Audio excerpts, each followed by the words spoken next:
La bonne épouse est celle parée de belles mœurs et de nobles règles de conduite. On ne lui connaît pas d'indécence de langage, ni de mauvaise foi, ni de mauvaise compagnie.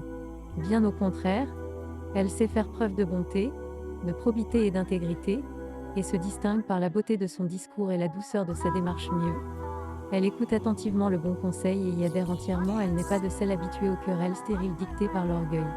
Al-Asmeh a rapporté qu'un vieux issu des Ambar lui avait dit: on disait qu'il y a 3 sortes de femmes.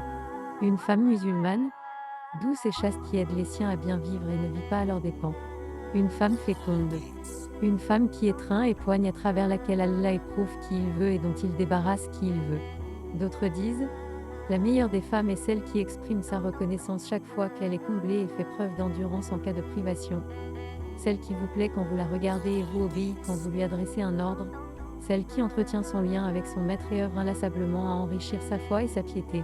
Celle qui ne rate aucune occasion pour se livrer aux actes de bienfaisance volontaire. Celle enfin qui privilégie l'agrément d'Allah le transcendant à toute autre chose. C'est à ce propos que le prophète, bénédiction et salut soit sur lui, dit: trouve-toi une femme pieuse, pauvre. Rapporté par Al-Bukhari, 4802 et par Muslim, 1466. La bonne femme est celle dans laquelle l'on croit trouver une bonne éducatrice pour ses enfants, apte à leur apprendre l'islam, les bonnes mœurs et le Coran, afin de leur inculquer l'amour d'Allah et de son messager et l'amour du bien pour les humains. Celle qui ne se soucie pas exclusivement du succès immédiat de ses enfants, se traduisant par l'accès au prestige, la possession de biens et l'obtention de diplômes, puisqu'elle s'évertue à leur faire atteindre les hautes sphères de la piété, de la morale et du savoir.